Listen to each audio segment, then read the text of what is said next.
решения перед властью острых проблем, которые волнуют наше общество. И прежде всего мы ждали от Совета объективной, справедливой, открытой процедуры отбора не только наших личных кандидатур, а всех общественных организаций, всех общественных лидеров, которые подготовили свои анкеты. К сожалению, эта процедура нас разочаровала. Я выражу свое личное мнение, что процедура отбора прошла подло, грязно и бесчестно.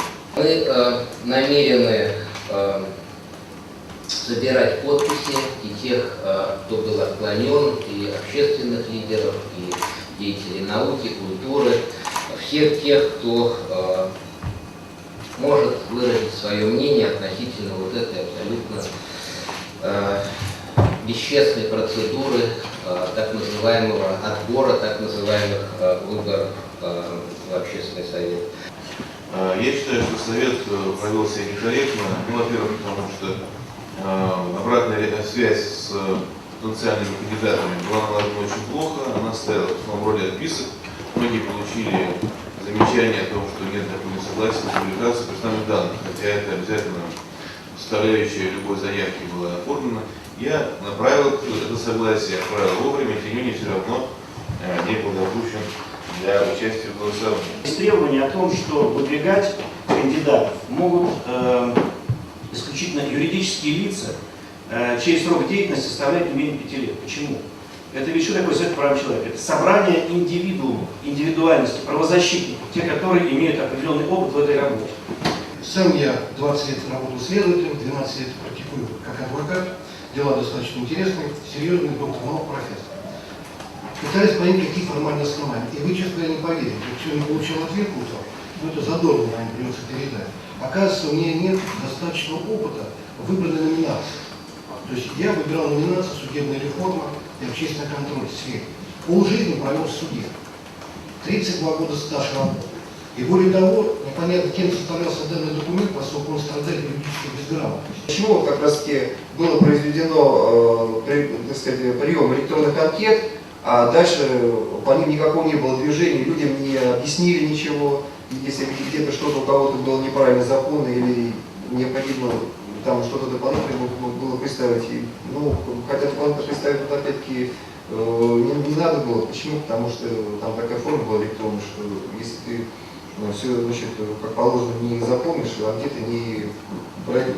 Протест и возмущение стоит не в том, что кого-то взяли и не взяли в совет, а протест и возмущение заключается в том, что по непонятным, а вернее понятными путями, либо фальсификацией, либо ложными данными, многих кандидатов просто взяли и вычеркнули из этого списка. Присоединяюсь ко всем словам, которые были сказаны. И потрачу пару-тройку минут вашего времени, расскажу очень интересную, занятную историю, как происходило с моей кандидатурой. Во-первых, конечно, хотел обратить внимание, что все кандидатуры, которые были выставлены, все-таки были выставлены организациями, существующими больше 5 лет, да, это организации, которые имеют достаточно большой опыт. Поэтому, если организации, имеющие больше 5 лет, имеющие достаточно большой опыт, выдвинули данных кандидатур, то как минимум, значит, уже люди, которые в том числе обладали 3-летним опытом, который минимально был определен в условиях, то, безусловно, эти люди уже заслужат как минимум внимание для того, чтобы их выставить на интернет-голосование. До 15 числа необходимо было подать необходимые бумаги, извините за столом. Наши сотрудники общественной организации «Офицеры России» составили документы, где было все полностью соответствовало формальным требованиям. Отправили данные документы по электронной почте. Конечно, у нас вызвало ряд вопросов, почему документы президентский совет принимается по электронной почте. Потому что, тем более, документы были достаточно важны. И мы все понимаем, как обрабатываются документы такого порядка. Соответственно, если достаточно строгий учет данных документов, к ним соответствующее внимание, то, безусловно, документы должны были приниматься под опись очно, а не просто по электронной почте. Это первое. Второе. Когда отправлялись бумаги по электронной почте, было две ситуации. Первое. Безусловно, все люди, которые отправляли свои документы, звонили и переспрашивали, все ли вам пришло. И как вы понимаете, только после слов «все ли вам пришло», как все из вас делают, когда отправляли документы по электронной почте, успокаивались и понимали, что все документы поступили. Это первое. И второе, безусловно, как правильно коллеги сказали, невозможно было отправить не полностью заполненный документ. Это второе. Следующее. Ну, подали спокойно документы мы. Вдруг 27 числа письмо по электронной почте. Опять же, по электронной почте приходит письмо. Уважаемый Антон Владимирович, те данные, которые вы отдали, все замечательно, но не хватает бумажки вашего согласия на обработку персональных данных. Наши сотрудники тут же связались и сказали: мы же вам отправляли. Хотите, еще раз продублируем. Ой, нет, не надо, все нашли. Ну, нашли. Опять же, мы с вами понимаем чисто технический момент. Далее, ну, так уж получилось, что наша организация ФЦ России, вот здесь напишет, что я глава общественной организации ФЦ России, здесь немножко некорректно, потому что я председатель президиума Общероссийской общественной организации ФЦ России, и у нас коллегиальное управление, и в аппарате нашей организации работают в большинстве своем сотрудники, бывшие сотрудники центральных аппаратов силовых ведомств. Как вы понимаете, их научили работать с документами и, безусловно, их научили работать с провокацией. И поэтому, безусловно, когда возник вопрос, вот такое пришло письмо по электронной почте о том, что не хватает какого-то документа, тут же поступил звонок на официальный телефон приемной совета. У меня этот звонок аудио задокументирован, если кто захочет, я дам его послушать или предоставлю всем СМИ. Звонок очень простой. Сотрудник нашей организации представляется и говорит дату. Вы знаете, следователь, который раньше работал, всегда, когда делаешь аудиозапись, необходимо определить дату, чтобы никто не говорил, что дата была там ранее или поздно была. Он говорит: здравствуйте, сегодня 27 августа. У нас есть информация, что на каких-то не хватает документов по кандидатуре Цветкова Антона Владимировича. Нет, что вы, все документы в порядке, отвечает девушка, которая ответила официально по телефону Общественного совета по правам человека. Ну подождите минуточку, я все-таки уточню, говорит эта девушка. Минуту-две она отсутствует, потом еще раз подходит телефон, говорит: все в порядке, с вашими документами все в порядке. Этот звонок был аудиодокументирован 27 числа, в тот день, когда заседала рабочая группа. Вот он у меня есть с собой, опять же, всем готов подать послушать или переслать по электронной почте. Потом вдруг происходит интересная ситуация, да? Как правильно коллеги говорят, рабочая группа ни с кем не общается, мне начинают звонить СМИ вечером 27-го. Антон Владимирович, вашу кандидатуру сняли, как вы можете прокомментировать?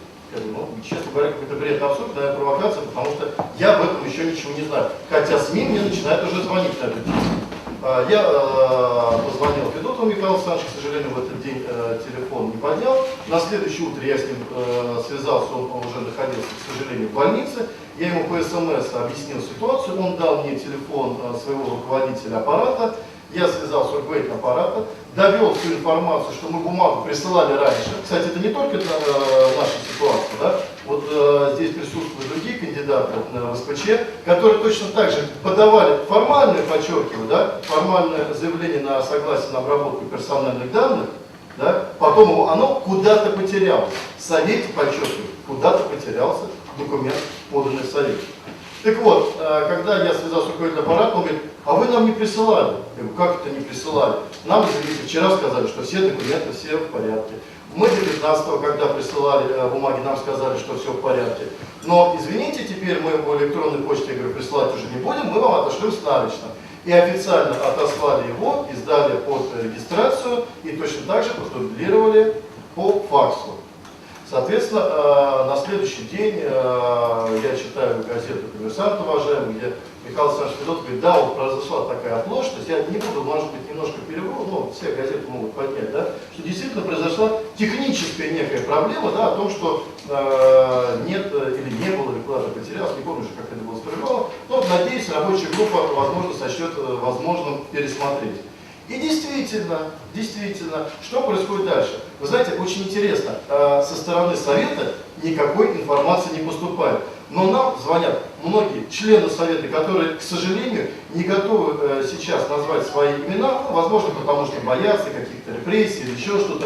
Но они нам сообщают, они нам сообщили факт о том, что когда рабочая группа 27 числа заседала, напротив каждой фамилии было написано: допустить или не допустить голосовать по формальным признакам. То есть здесь не было какого-то вот там, как говорят, может быть, коллеги, еще не соглашусь, у меня нет информации, что администрация президента говорила, кого брать, кого не брать. Нет у меня такой информации. Да? Вот. Но когда напротив моей фамилии, абсолютно четко знаю, было написано «допустить голосование». Это, кстати, вопрос по обработке данных. Да? Мы знаем, что обрабатывали некие волонтеры. Это, кстати, достаточно удивительно. Мы знаем, когда волонтеры флаги, транспаранты носят, технические какие-то функции выполняют. Но когда волонтеры обрабатывают данные, и, кстати, тогда вопрос, а каким образом волонтеры, все остальные, обрабатывали мои персональные данные, когда у них не было согласия? Как они их обрабатывали тогда? Значит, они нарушили закон? Почему они сразу об этом не сказали? И вот происходит следующая ситуация. Опять же, пускается опросный лист. Да? Из 6 человек, если не ошибаюсь, был опросный лист. Допустить или не пустить. Несколько фамилий там было указано, в том числе моя. Вот еще одного кандидата, я думаю, тоже выскажется. И несколько человек абсолютно четко, опять же у нас есть инсайт, своя информация, от других членов сайта, которые сказали, что было написано «допустить». Потом вдруг начинается заседание рабочей группы, когда говорят, ну вот те, у кого нет документов, согласно на обработку персональных данных, давайте даже рассматривать не будем, срежем. Это что за абсурд? Это мы действительно строим такое гражданское общество? Кто хочет жить в таком гражданском обществе, в котором совет, который должен содействовать его строительству, занимается фальсификацией? И извините, слово фальсификация, которое произнесли все люди, оно достаточно жесткое. И если у совета есть совесть, он должен подать на нас в суд тогда, да? Потому что мы тогда клевещем еще. Кстати, сейчас уголовная ответственность есть. Тогда совет пусть подает в суд и члены этой рабочей группы, и тогда зададут вопрос, что стоит эта аудиозапись, который человек, официальный представитель совета, который понимает только говорит «Здравствуйте, приемная Федотова». Это не посторонний человек, извините, это не приемная общественная организация. И говорят, с вашими документами все в порядке. А потом вдруг уточняют, что опять документов нет. Это что такое происходит? И потом, как можно взять и не допустить, опять же, потеряли документ, извинитесь, но мы же вам нарочно прислали, у вас ничего вам не мешает точно так же выставить кандидатуры, чтобы граждане России смогли проголосовать за тех, за кого они считают возможным. А так получается, если я не ошибаюсь, из 187 человек, 101 человек были срезаны. 101 человек были срезаны. Это о чем говорит? А потом, извините, да, мы вот, кстати, сегодня Александр сказал, по-моему, да, что правозащитники расколоты сегодня. А вы знаете, а я в этом плане не соглашусь. Вот здесь сидят организации, которые очень часто в интернете и СМИ друг с другом спорят. И жестко спорят. Но нам не мешает совершенно спокойно общаться, встречаться, за кругом стоять, словами и обсуждать защиту тех граждан, кого мы объединяем в наших организациях и кого мы защищаем в отношении в соответствии с нашими целями и задачами. Вы что думаете, у нас внутренних конфликтов есть? У нас нет разногласий? Есть. Но есть права граждан, есть конституционные права, и против этого никто спорить не будет. Вы знаете, мне тоже сказали, что якобы против моей кандидатуры возражала Людмила Михайловна Алексеева. Я ей позвонил. Мы с ней были в свое время, она была членом общественного совета ГУОТ. Это нам не мешало с ней сидеть совершенно спокойно за одним столом, дискутировать, у нас разные были взгляды. Но она мне сказала, что она, нет, говорит, у меня к вам никаких претензий нет, у вас были вопросы по формальным признакам. Но спасибо, вот, не знаю, может быть, она сейчас откажется, не откажется от своих слов, думаю, не откажется. Поэтому я еще раз хочу сказать, вот смотрите, создана рабочая группа из нескольких человек, которые за всех граждан России, которые допущены к голосованию, да, за всех кандидатов, за всех остальных, приняла решение либо путем фальсификации, когда были просто выкинуты или потеряны, не знаю, куда были бумаги, куда делись. Но извините, вы же сначала обрабатывали данные, значит, у вас было согласие, потом вам нарочно еще раз прислали. Либо же, извините, каким-то образом несколько человек решили, что кто-то не обладает достаточным опытом. Вот вопрос по миграции. Я нахожусь в рассылке, вот моя личная электронная почта от Московского бюро по правам человека. Мне фактически чуть ли не ежедневно приходят аналитические отчеты. Вы знаете, я даже ради интереса поднял, у меня сохранилась вся переписка в электронной почте, сохраняется сейчас, да, всем очень удобно. И я посмотрел, какое количество именно по вопросам миграции от Александра Брода мне приходило сообщение. Знаете, какое количество? И действительно, вы знаете, масса вопросов, но я хотел бы обратить внимание. Совершенно спокойно любой из нас, кандидат, нормально отнесся к тому, если граждане бы за него не проголосовали. Может быть, была бы какая-то обида еще, но надо делать вывод, надо лучше работать, чтобы люди тебя, может быть, больше знали, чтобы люди больше за тебя голосовали.